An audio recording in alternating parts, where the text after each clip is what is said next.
안녕하십니까. K토크 부산 유아름입니다. 지역 산업은 약화되고 청년 인구는 유출되고 이렇다 보니 갈수록 고령화되고 있는 것이 부산이 마주하고 있는 현실입니다. 이런 현실을 개선하기 위해 부산시는 지산학 협력을 내걸고 있는데요. 지자체와 산업계, 대학이 힘을 합쳐서 지역 발전을 위한 상생 생태계를 만들겠다는 겁니다. K토크 부산 오늘은 부산형 지산학 협력 잘 되고 있는지 살펴보고 앞으로 어떤 방향으로 나아가야 할지 토론해 보겠습니다.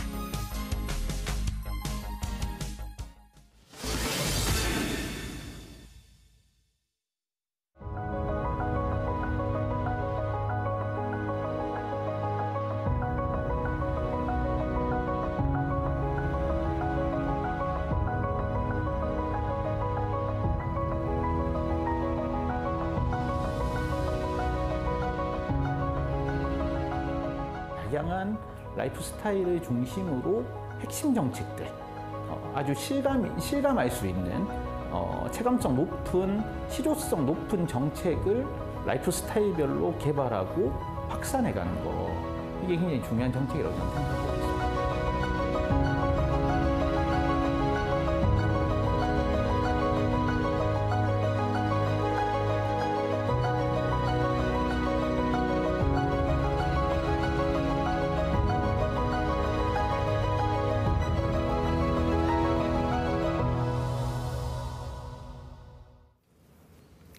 지산학 협력, 부산의 핵심 사업 가운데 하나로 꼽힙니다.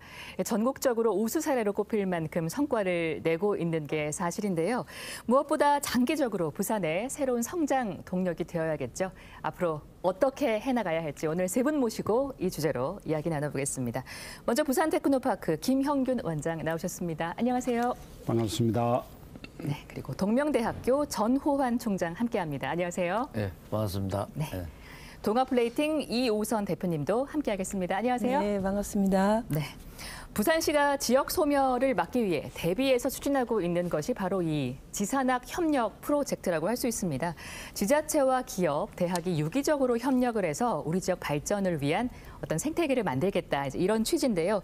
구체적으로 부산형 지산학 협력, 어떤 사업인지 좀 알기 쉽게 소개를 해주시죠. 김 원장님.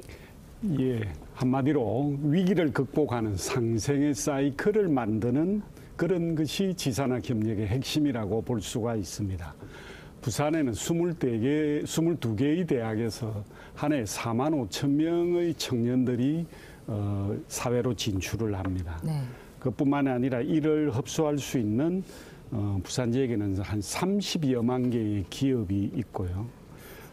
부산시만 해도 16조 원에 가까운 예산을 지출을 하는 큰 덩치의 어떤 지자체입니다.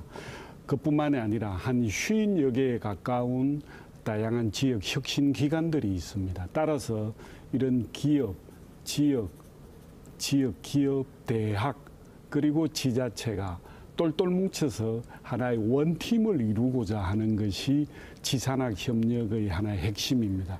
다른 많은 도시들도 이런 비슷한 유형들이 있는데 네. 이런 것이 바로 도시를 살리는 도시 혁신 정책의 핵심이라고 볼 수가 있습니다.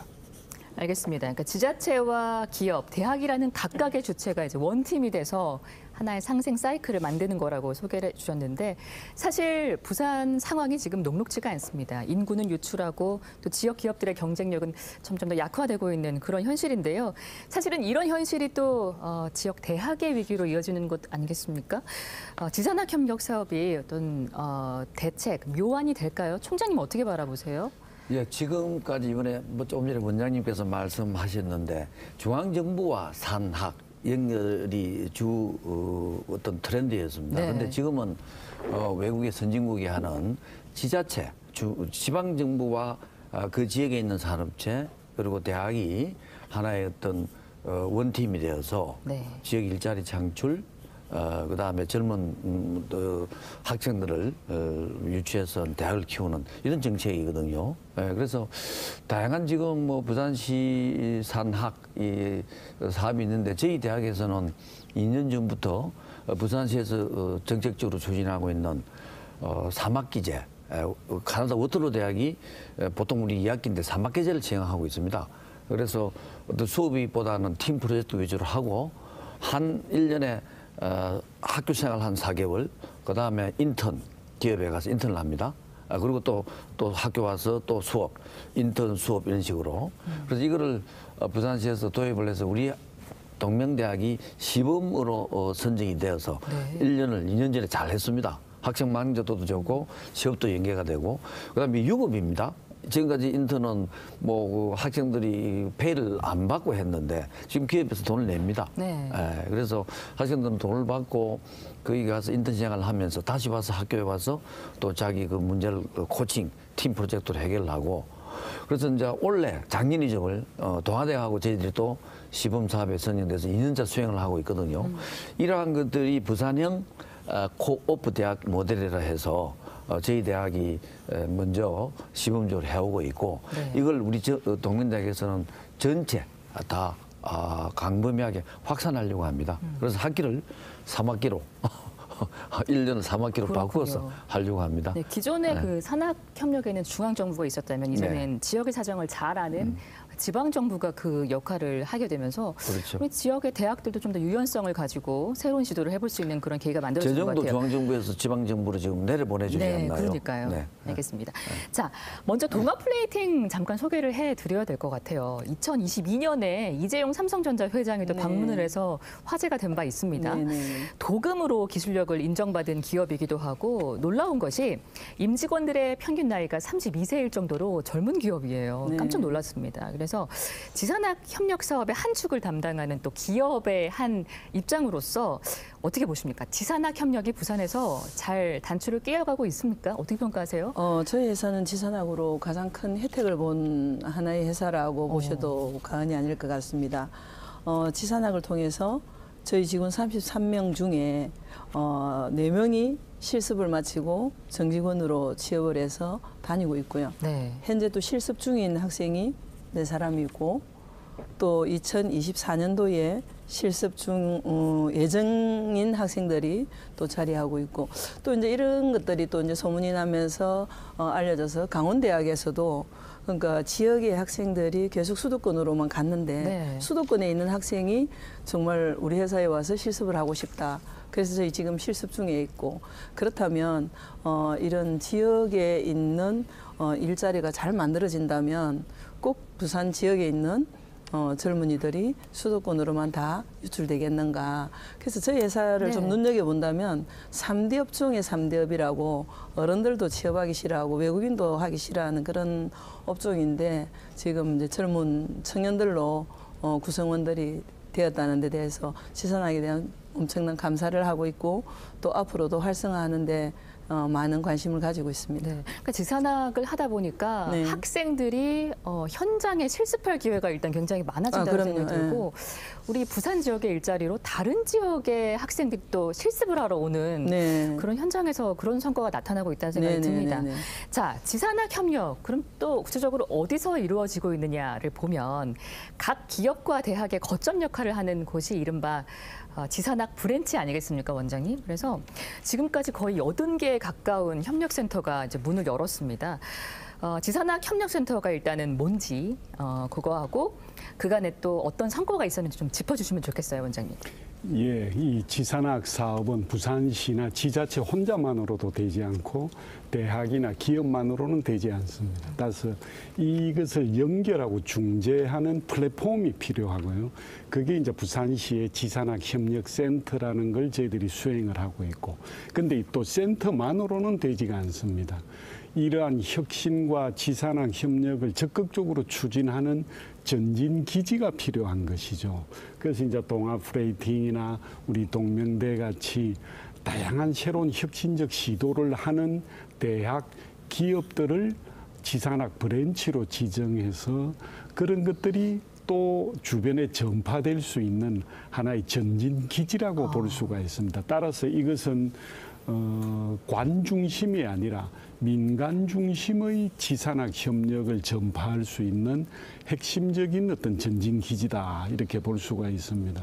특히 우리 눈 덮인 산을 등산을 할 적에 보면 제일 먼저 앞에 나가는 걸 우리가 르세를 한다 그랬는데 이 지산학 협력도 이러한 르세를 할 수 있는 전진 기지가 필요한 것 같습니다. 그래서 지금까지 한 75개의 전진 기지들이 동아프레이팅처럼 아주 혁신적인 어떤 그 활동을 통해 가지고 여러 가지 어려움을 극복하고 어떤 혁신적인 성과를 내고 있고, 마찬가지로 동명대 같은 경우도 여러 대학의 다양한 어려움을 갖고 있는 어려움을 극복하는 그러한 전진기지 역할을 하는 것이 지금 75군데에 지금 지정이 돼가 있고, 이네들이 저희들이 분석을 해보니까 기술 개발, 다양한 어떤 산학 협력이 증가되고 있다. 이런 성과를 볼 수가 있습니다. 네.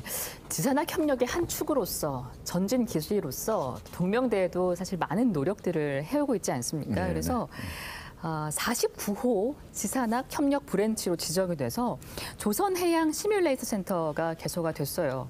왜 이 분야에 초점을 두게 되신 건가요, 총장님? 해양 플랜트 센터는 2018년도에 이미 산자부로부터 지원받아서 시뮬레이터가 작동되고 시행되고 있었습니다. 근데 이제 지산학 이게 이제 설립이 되고 이제 49로 된 거는 이 동명대학교가 그 센터뿐만이 아니고 조선해양공학과 인력을 지금까지 부울경 지역에 줘서 좋은 인력을 많이 배출해 왔습니다. 그래서 아마 49로 지금 지정이 된 것 같고요.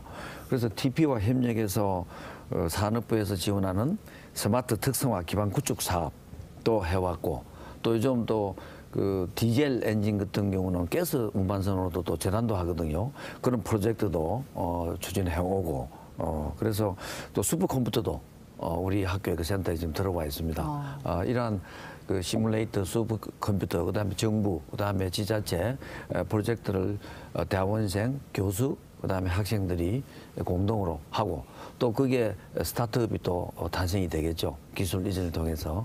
그래서 부울경의 핵심 주력 산업 중에 하나인 조선 해양공업 산업이 동명대학교가 한 축을 담당하고 있다. 이렇게 보시면 될 것 같은데요. 그렇군요. 네.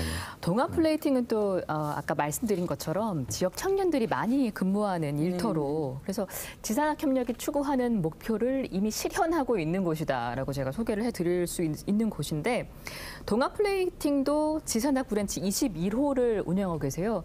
아까 도금이 3대 업종인데도 그렇게 젊은이들이 많이 와서 일하고 있다고 하셨는데, 이것도 지산학 협력의 어떤 성과라고 볼 수 있을까요? 그럼요. 비결이 뭔가요? 저희 같은 경우는 21호로 선정이 되면서 정말 테크노파크가 어떤 일을 하는가를 알게 됐습니다. 그리고 그 이제 일환으로 보면 테크노파크에서 스마트 공장 인력 양성 협의회라는 이런 단체를 운영하고 있는데, 여기 참여해서 이제 지역의 인재 양성에 대한 고민을 하고 대안을 찾고, 이제 그렇게 하면서 이제 다른 또 지역의 기관들하고 연계가 돼서 산업인력공단에서 운영하고 있는 학습 조직화 훈련에 참여를 하게 되고, 또 그걸 참여를 하면서 직원들이 이제 젊다 보니까 저는 그렇게 생각합니다. 회사라는 게 꼭 일하는 곳만이 아니라 놀이할 수 있는 공간이다. 실습할 수 있고 실험할 수 있는 공간이 되면 아마 좋은 성과가 나지 않을까. 그래서 젊은 직원들이 참여를 해서 능력 향상을 적극 지원했고, 그 결과로 저희가 중소기업이고 도공업체인데 2023년도 베스트 HRD 기업 인적 자원 우수 기관으로 선정이 되었습니다. 네. 그래서 굉장히 이런 부분에 보람이 있었고, 또 그 ESG가 요즘에 하도지 않습니까? 근데 그 탄소 중립 대상 조직위원회가 주최하고 부산시가 후원하는 그 제2회 대한민국 ESG 탄소 중립 공헌 대상도 저희가 이제 지역 최우수상을 받게 되는 이런 큰 결과들을 많이 가지고 있습니다.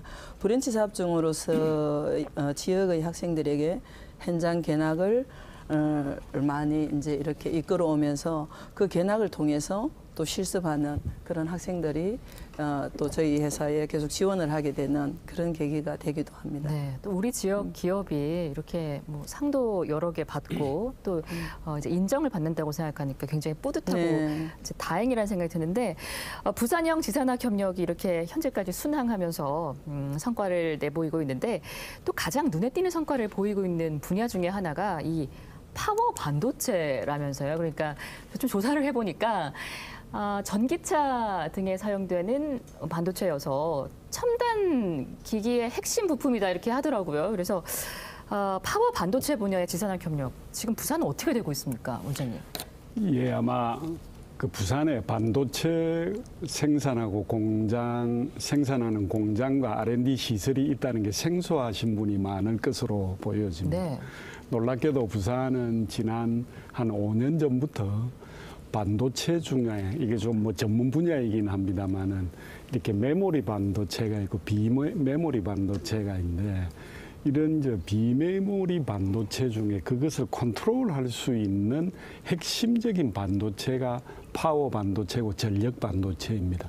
이 파워 반도체, 전력 반도체를 직접 생산도 하고 연구 개발도 하고 인력 양성도 하고 그것에 대한 성능 인정 평가를 하는 곳이 부산에 있습니다. 지금 장전동하고 기장 장안에 그 단지가 있는데요. 이곳을 중심으로 지난 7월에 정부가 전력 반도체의 소재, 부품, 장비 특화 단지로 지정을 해서 지금 향후 한 8천억 정도의 예산이 민간 예산 포함해서 집중적으로 투입될 것으로 보여집니다. 따라서 이것이 저희들이 지산학 브랜치 4호로 지정돼 놓은 그 성과 위에서 이러한 큰 프로젝트가 진행되고 있습니다. 현재 지금 그 타운 단지를 중심으로 부산에서 17개 대학이 같이 뭉쳐서 파워 반도체 공유대학을 운영해서 작년에만 300여 명, 올해도 한 340여 명의 학생들이 그 직접적인 이 클린룸에 실험을 하고 실습을 하고 해서 그중에 한 35명 정도가 아주 좋은 기업에 취업하는 성과를 나타내는 등 아주 부산이 파워 반도체의 전국적인 거점이 되고 있다. 이렇게 말씀드릴 수 있습니다. 그렇군요. 그러니까 파워 반도체 분야의 거점이 부산이 될 수 있는 것을 거슬러 가보니까 지산학 협력이 밑에 있었다. 이제 이런 이야기 같아요. 그래서 지자체와 기업, 대학이 정말 유기적으로 협력을 해서 만들어낸 그런 성과라는 생각이 드는데 총장님 어떻게 바라보세요? 이런 모습을. 맞습니다. 우리 원장님께서 말씀하신 대로 당연히 우리가 이게 산업은 인력 공급이 돼야 되지 않겠습니까? 근데 아직도 뭐 우리 원장님께서 말씀한 거는 뭐 우리가 중심에 서겠다 하지만은 현실적 데이터 생산량 매출액 구매로 보면은 사실이 하고 좀 거리가 많이 있습니다.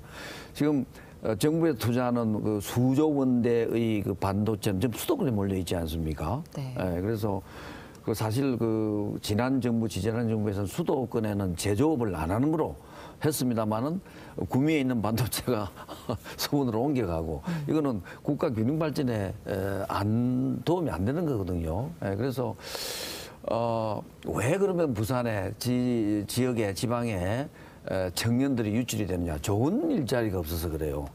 지금 이제 부울경에 그다음 호남에는 주로 중우장대한 첨단 산업보다는 IT 기업보다는 제조업이 많지 않나요? 네. 전통적인 제조. 그러다 보니까 요즘 젊은이들은 IT 기업이라든지 좀 가볍고 부가가치가 높은 그런 쪽으로 하다 보니까 서울에 아무래도 그런 기업이 많고 스타트업도 많고 벤처도 많고 그래서 우리 부산시가 이제 박영주 시장님이 되시고 이 반도체를 주력 산업으로 지금 세운 거죠. 그래서 좀 전에 말씀하신 대로 부산대학, 대학이 몰려 있는 지역 R&D 위주로 그다음에 지금 동부산에 지금 첨단 산업단지를 조성하지 않았나요? 그래서 청년들의 유출을 우리가 우려할 게 아니라 막을 수 있는 방법은 좋은 대학, 그 양질의 좋은 일자리가 있어야 된다. 그중에 이게 반도체거든요. 그래서 지자체에서 이 반도체 어떤 우리 제조 또 연구단지라든지 이걸 유치해 주면은 우리 대학에서는 인력을 공급할 수밖에 없지 않나요? 그래서 이게 아까 지, 산, 학이 이제 지자체에 그런 권한을 넘겨서 예산권도 주어서 이제 지역 균형 발전을 이루겠다는 거거든요. 지금 올바른 방향으로 가고 있지만은 우리가 생각할 때 아직도 가야 할 길은 많이 먼 것 같습니다. 그래서 더 노력을 해서 부산시 그다음에 우리 대학들이 하고 그다음에 기업도 좋은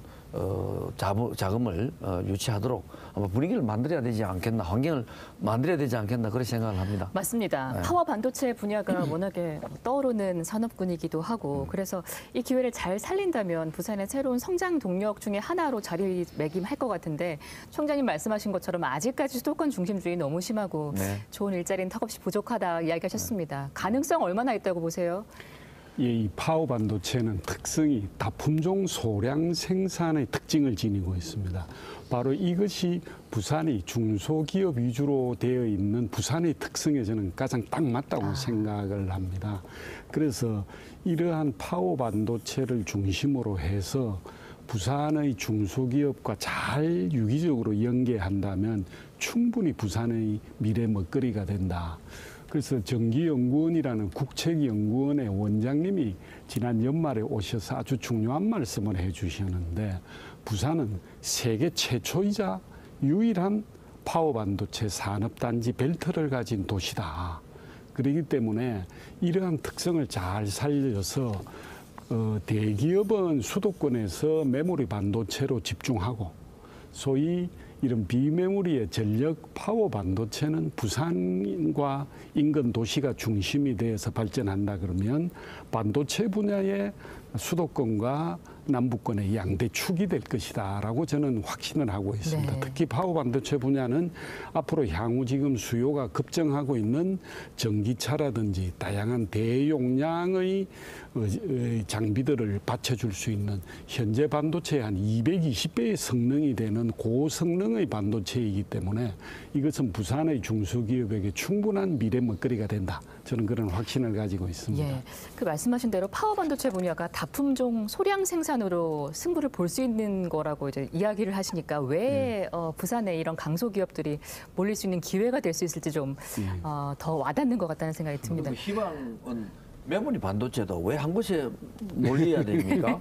만일에 우리가 재난이 일어났을 때 이건 국가 안보 차원에서도 중요한 말씀. 안 되거든요. 그래서 왜 메모리 반도체를 그렇게 집중하느냐 이 말이에요.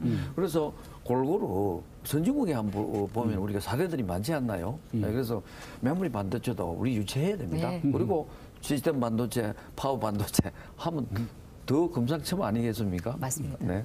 자, 사실은 우리가 이런 여러 가지 지도를 하는 이유 중에 하나가 이제 파워 반도체 같은 것들이 부산의 새로운 성장 동력이 되어준다면 추가적으로 유발할 수 있는 효과가 다른 기업에도 전해지는 거 아니겠습니까? 기업인 입장에서 그런 생각도 많이 하고 계실 것 같은데 어떤 방향으로 진행돼야 그 과실을 다른 기업들까지 좀 누릴 수 있을지 좀 의견 있으실 것 같아요. 대표님? 기업에서 본다면 예. 반도체 분야는 반드시 활성화가 돼야 되고 예. 또 그것들을 받아들여야 앞으로 변화하는 전기차 시대에 또 이제 대응할 수 있다라고 봅니다.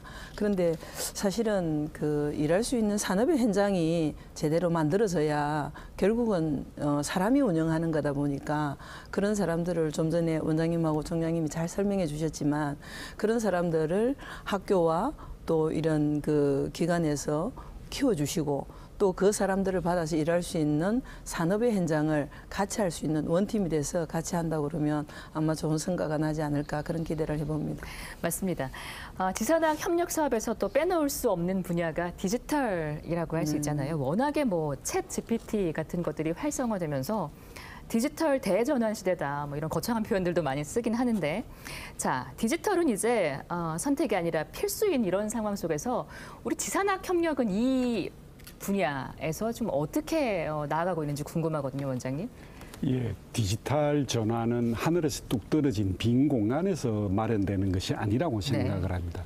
부산에서 디지털 전환의 핵심적인 내용은 기존의 제조업을 디지털로 전환하는 것이 저는 핵심 분야라고 보입니다. 따라서 저희들은 올 한 해를 디지털 전환을 바탕으로 해서 소위 부산의 제조업의 대부활이 바로 디지털과 접목이 돼서 부산의 제조업이 새롭게 부활하는 그런 한 해가 되어야 된다라고 볼 수가 있습니다. 따라서 디지털 전환을 하기 위한 다양한 수단들, AI, 챗GPT, 데이터, 블록체인 등 다양한 어떤 그 산업적 수단을 바로 기존의 제조업과 부산의 중소기업에 접목을 해서 새롭게 날개를 달아야 된다. 저는 그렇게 생각을 합니다. 네. 제조업의 디지털화 이 부분이 중요하다고 강조를 하셨는데 이 대표님도 이 부분에 대해서는 좀 할 말이 있으실 것 같아요. 저도 뭐 그 부분에 대해서는 예. 100% 공감을 하고 예.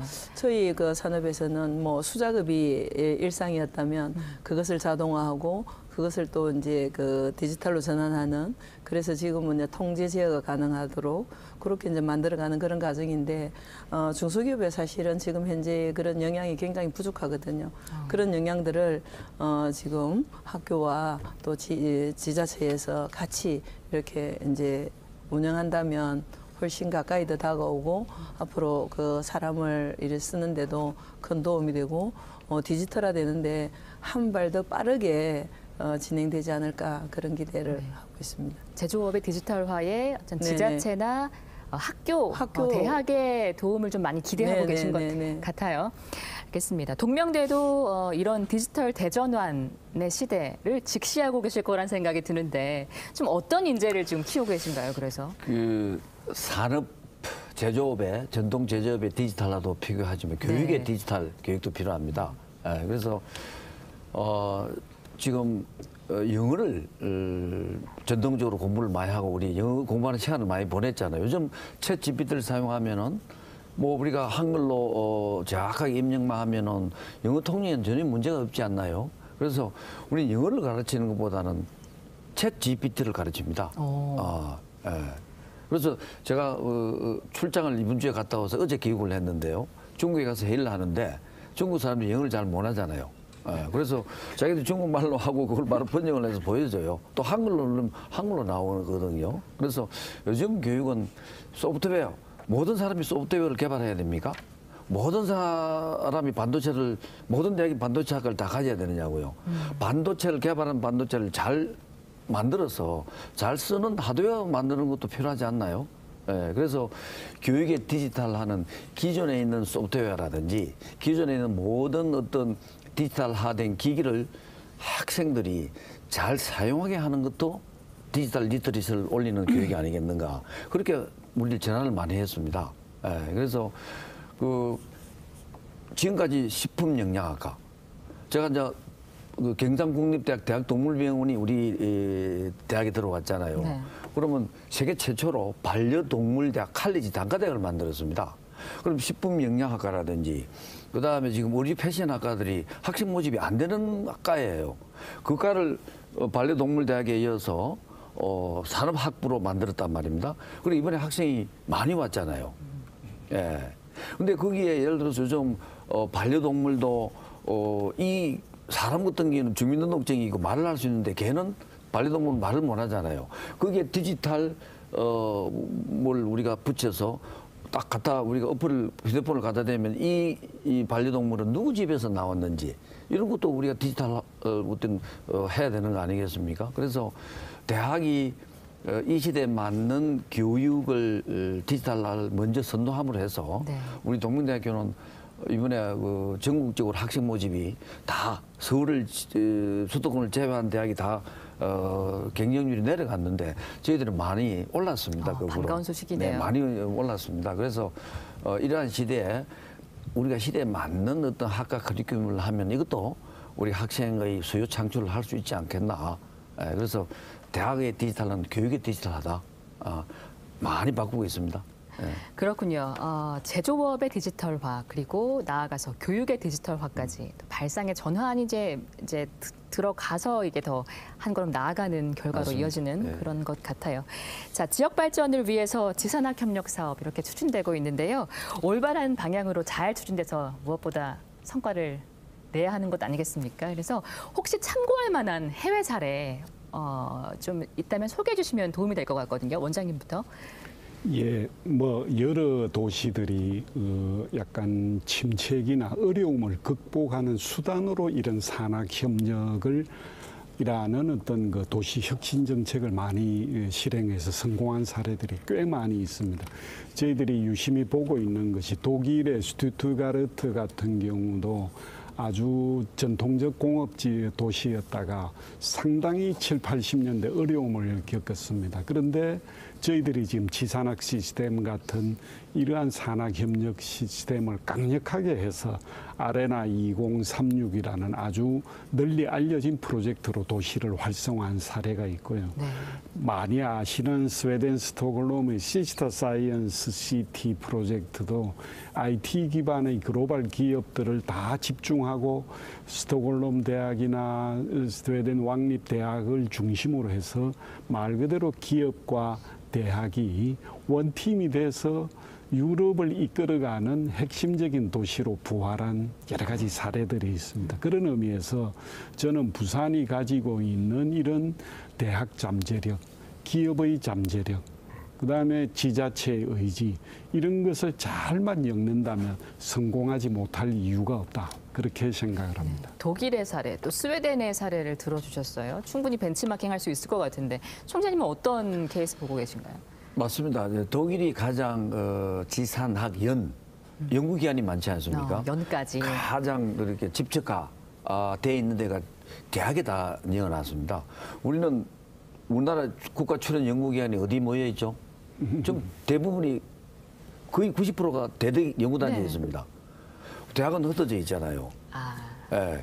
근데 독일 같은 경우, 유럽 같은 경우는 그 국가 출연 연구기관을 대학에 다 이어놨다고요. 그래야 그 연구기관과 대학이 연동을 해서 스타트업이 나오고 또 독일에 있는 스타트업의 대부분이 유니콘 기업들이 지역에 흩어져 있습니다. 그리고 또 독일의 우수한 대학들은 전부 다 흩어져 있잖아요. 유럽도 그렇고 미국도 그렇고. 우리나라만이 연구단지는 연구단지, 대학은 전부 수도권에 다 있고. 그렇지 않습니까? 그리고 이제 동명대학교 부산시에서 지원해준 중앙정부하고 그린 스타트업 타운이 우리가 선정이 됐잖아요. 이게 지금 이제 바꾸는 겁니다. 지사과학단지, 테크노파크, 지금 우리 저 도심 외에 만들었잖아요. 지금 원도심 인구가 줄어서 공동화되어 가는데 그 당시에 그러한 중요한 연구기관 이걸 시외로 빼내다 보니까 대학은 지금 땅이 남아 돌아가고 이걸 바꾼 게 그린 스타트업 타운 사업입니다. 그린 스타트업은 지금까지 있는 정규 여건, 문화, 대학, 그다음에 이러한 것들이 집적화되어 있는 도심 한복판의 여유 공간을 찾아서 그걸 이제 스타트업을 악셀레이터, 그다음에 창업 지원해 주는 거거든요. 그게 우리가 이번에 선정이 됐잖아요. 우리 학교 땅을 좀 내놨습니다. 그래서 이제 올바른 방향으로 지금 가고 있는 것 같고 이게 아까처럼 지자체의 선택권을 주니 지자체에서 이번에 어느 지역이 좋은지를 부산시에서 선정을 한 겁니다. 그래서 우리 학교 땅에 북항이 가깝잖아요.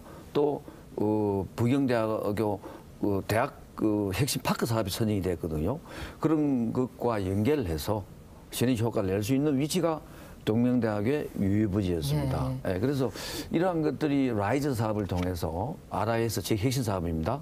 그다음에 지자체, 테크노파크, 그다음 산업체 클러스터를 형성해서 이제는 교회로 빠져나가는 게 아니고 도심에 와야 젊은이들이 정주 여건도 있고 문화 또 놀거리도 있지 않겠습니까?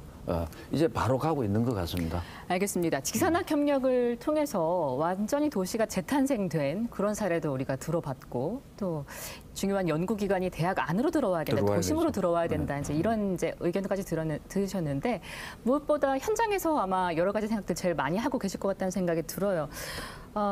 해외에 성공한 사례도 있고 하지만 아직까지 우리나라 지산학, 부산형 지산학이 가진 한계점, 뭘 좀 고쳐야지 더 나아질 것 같다라든지 뭐 그런 부분에 대해서 얘기해 주실 게 혹시 있을까요? 그 부분은 이제 지금 뭐 우리나라 어느 제조업이든 다 겪고 있는 어려움이 예. 사람이 없다라거든요. 일할 사람이 없다라고 하는데 저는 그렇게 생각하는 게 아니라 사람이 없는 것이 아니라 일할 곳이 없다라는 생각을 합니다. 내가 가서 정말 나의 비전을 가지고 일할 곳이 있다라고 하면 사람은 있지 않을까. 그런데 이제 그것들이 어떤 편견에서 만들어지는 게 아닌가. 제조업에 가서 내가 뭘 하지? 또 우리 학교에서도 교수님들도 학생들이 요즘 제조업 가려고 하지 않아.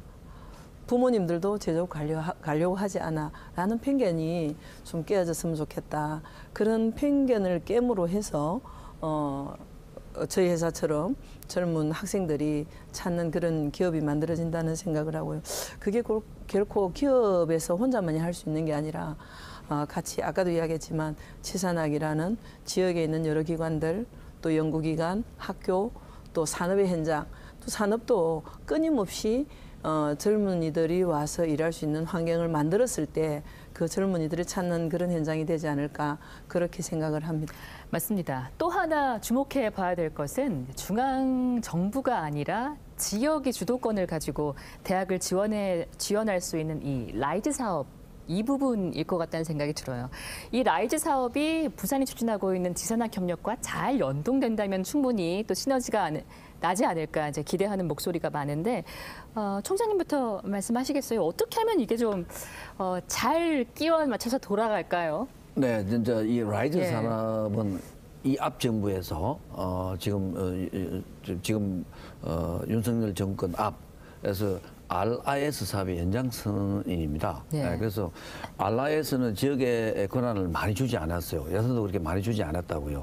지금은 교육부의 예산의 많은 부분을 지방정부에 주어서 라이즈 체제로 바꿔가지 않습니까? 그래서 지역의 현실은 그 지역에 있는 사람들이 잘 압니다. 그래서 어느 지역에 스타트업을 할 수 있는 어떤 컨트롤 타워를 세울지 중앙정부보다. 그래서 이 라이즈 사업이 지금까지는 또 그 대학교에서 왜 지방정부에 돈을 주면은 문제가 있지 않을까 이렇게 우려를 하는데 지금 대학에서 지금까지 그렇게 반대한 게 왜 중앙에서 돈을 다 지고 대학을 그렇게 돈을 가지고 다 제재를 가하느냐 이래 하지 않았나요? 돈을 줘도 지금 또 반대하는 또 이야기가 있거든요. 물론 모든 게 처음 시도하다 보면은 시행착오는 있을 거예요. 하지만 이 라이즈 체계가 부산이 먼저 도입을 했습니다. 시범지역으로 우리가 선정이 되지 않았나요? 네, 그래서 그 라이즈 사업을 통해서 글로컬 대학 30을 이번에 또 선정을 했습니다. 30개. 그래서 처음에 1차 연도에 10개 부산대하고 교대가 연합으로 지금 선정이 되지 않았나요? 그래서 라이즈 산업과 대학이 협력을 해서 부산형 어떤 대학 모델과 그다음에 어떤 그 산학 연계 모델을 만들어내야 될 것 같습니다. 그래서 그 역할이 우리 지금 우리 김명준 테크노파크에서 지금 하고 있는데 그래서 우리 대학 총장 그다음에 스타트업 우리 지식축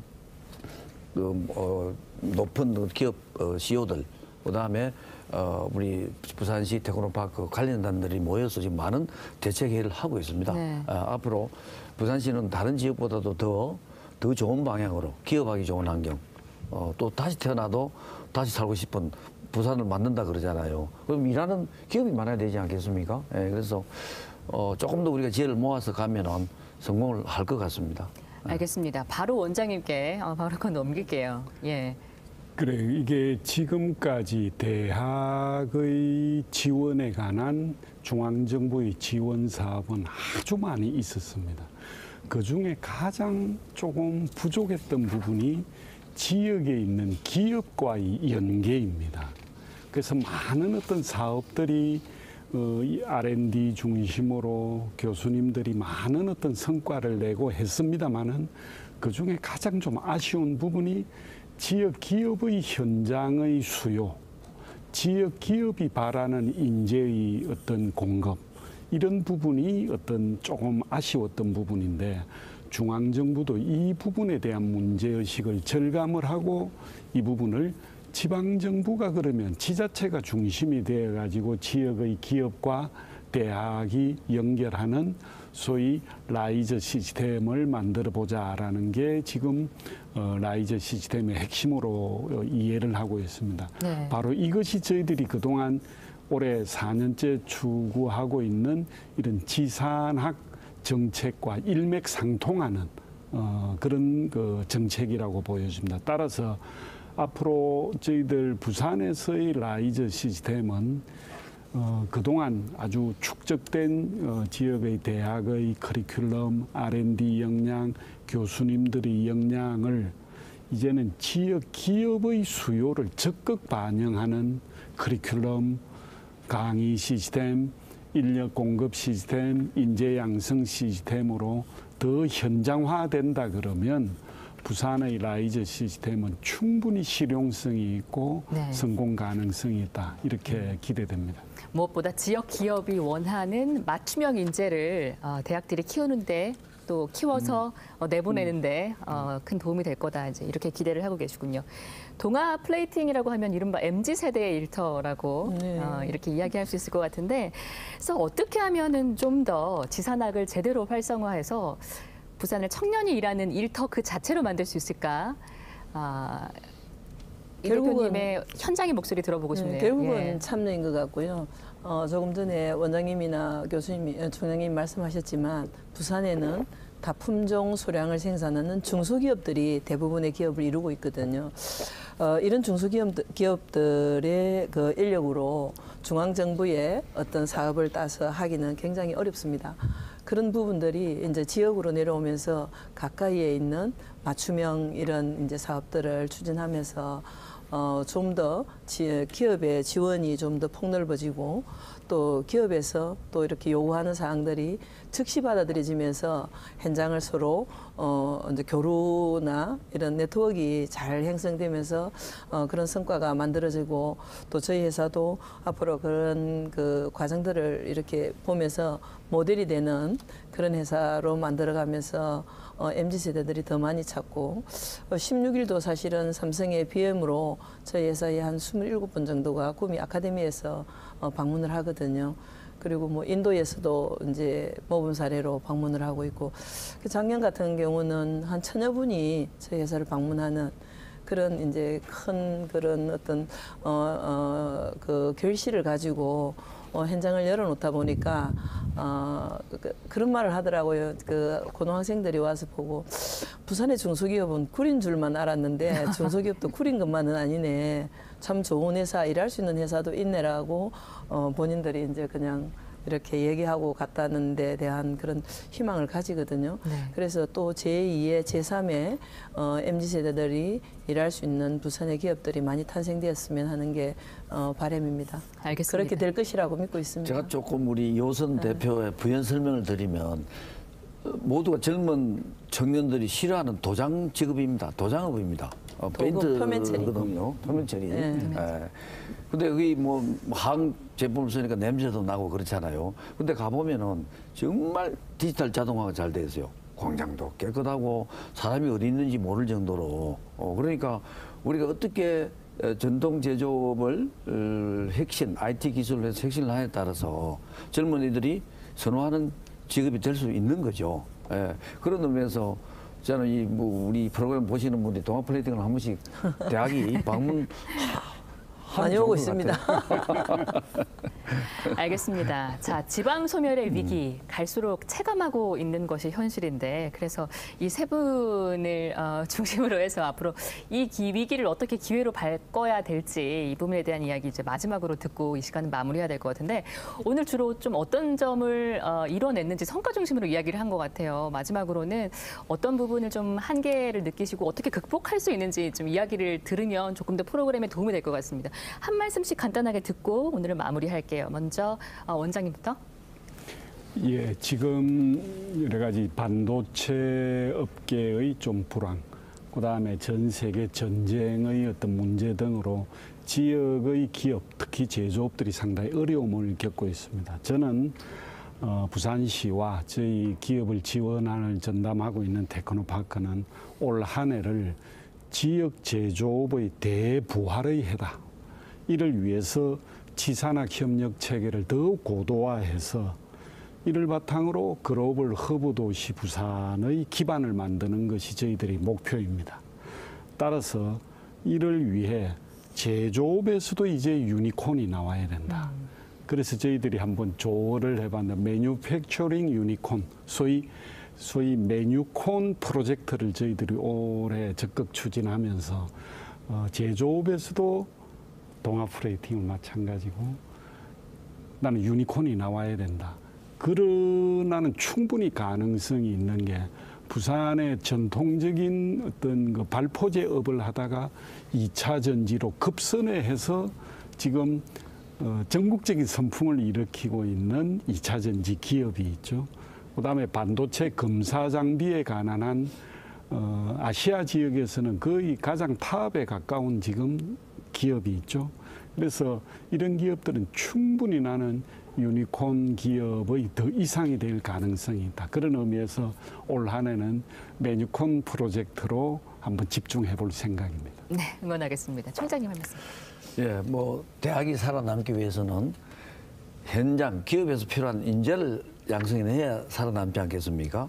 그리고 취업이 잘 되면은 선순환에서 학생들이 올 거고요. 지금 학령 인구가 급감하고 학생 모집이 어려운 시기에 대학이 변해야 됩니다.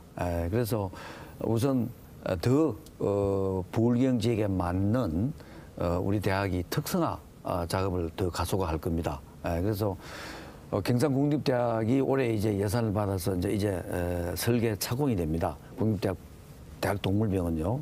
그래서 반려동물 대학을 만들으니 우수한 학생이 오거든요. 그래서 그다음에 또 아까 제가 말씀드린 그린 스타트업도 이제 예산을 받아서 지금 설계를 하면은 그것도 지금 마무리해야 되고 또 이 대학이 지금 재정이 어렵지 않습니까? 등록금 등록률도 오래되었고 그래서 글로컬 대학 30에 작년에 저희들이 도전을 했었는데 부산에 아쉽게도 한 개밖에 되지 않았지 않나요? 그래서 조금 더 보완을 해서 글로컬 30에 지산학이 아이디를 이어서 글로컬 대학을 가져옴으로써 우리 국가가 필요한 인재, 특히 부울경에서 필요한 인재, 디지털 인재를 길러내겠습니다. 네, 대표님도 짧게 부탁드릴게요. 저는 우리 회사가 이제 동아 플레이팅이 오늘 있기까지는 대중소 상생형 스마트 팩토리 사업이라는 걸 통해서 오늘이 되었거든요. 대기업과 중기부와 소기업이 이제 이렇게 연결을 해서 스마트 공장을 이루었듯이 올해는 지산학이 또 서로 필요한 부분들 영향을 합친다면 또 이제 더 많은 지산학의 성과가 나지 않을까라고 생각합니다. 알겠습니다. 일자리가 없어서 부산을 떠나겠다는 청년이 3명 중 1명에 달합니다. 그런데 아이러니하게도 7개 대도시 가운데 청년들의 삶의 만족도가 가장 높은 곳도 부산이라고 하는데요. 살기엔 좋지만 어쩔 수 없이 떠나고 있는 것이 부산의 청년들이 마주한 현실이라는 거죠. 지산학 협력이 부디 희망이 되어주길 바라겠습니다. K2크 부산 여기서 마치겠습니다. 시청해주신 여러분 고맙습니다.